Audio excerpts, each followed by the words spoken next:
దిత్వా తుఫాన్ ప్రభావంతో నేడు రేపు భారీ వర్షాలు కురిసే అవకాశం ఉందని వాతావరణ శాఖ హెచ్చరించిన నేపథ్యంలో మార్కాపురం మండలంలోని మొత్తం అధికార యంత్రాంగం పూర్తి స్థాయిలో అప్రమత్తంగా ఉన్నట్లు తహసీల్దార్ చిరంజీవి తెలిపారు. అందరికీ నమస్కారం అండి.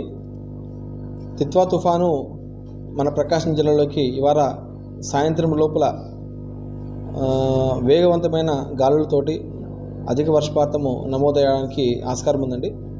ముఖ్యంగా మార్కాపురం మండలంలో ఉన్నటువంటి ప్రజానికానికి తెలియజేసేది ఏంటంటే, ఎవరు కూడాను కరెంటు పోల్ దగ్గర ఉండమాకండి, చెట్ల కింద ఎవరు దయచేసి ఉండమాకండి. మీ యొక్క నివాస ప్రాంతాల్లో సురక్షితంగా ఉండండి.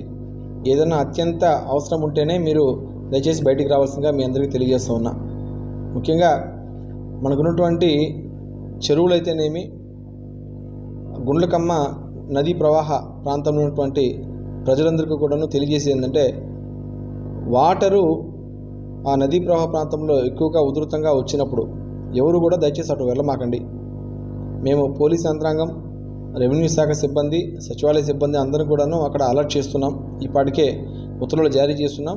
అదే మాదిరి ఎక్కడైనా సరే ఇల్లులు పాత మిద్దులు అయ్యండి, పూరిగుడుసులు అయ్యండి, అలాంటి ప్రాంతాల్లో ఎవరైనా సరే నివసిస్తుంటే గాన మాకు ఇప్పటికే సమాచారం మా దగ్గర ఉంది. ఎక్కడెక్కడ ఏ ఏరియాలో ఉన్నారనేది మాకు ఒక ఐడియా ఉంది.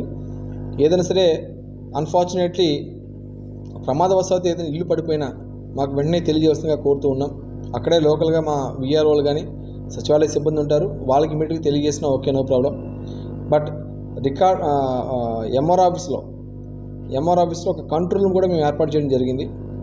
ఎనీ అంటువార్డ్ ఇన్సిడెంట్ ఎక్కడన్నా సరే ఒక చిన్న ఇష్యూ మీకు మీ యొక్క నోటీస్కి వచ్చినా, మీరు తిరుగుతున్న ప్రాంతాల్లో మీ నోటీస్కి వచ్చినా సరే మాకు వెంటనే తెలియజేయవలసిందిగా మేము తెలియపరుస్తూ ఉన్నాం. అధికార యంత్రాంగం అంతా కూడాను సమాయత్తమై ఉన్నాం. ఎక్కడ చిన్న ఇష్యూ వచ్చినా సరే దాని వెంటనే మేము దాన్ని రియాక్ట్ అయ్యి ప్రజలకి మంచిగా సురక్షితంగా ఉండే విధంగా ఎలాంటి ప్రాణ నష్టం కానీ, పశు నష్టం కానీ, ఆస్తి నష్టం కానీ జరగకుండా ఉండే విధంగా అన్ని చర్యలు తీసుకుంటున్నాం. సో దయచేసి అందరూ కూడా సహకరిస్తారని చెప్పేసి మేము తెలియజేసుకుంటూ థ్యాంక్ యూ.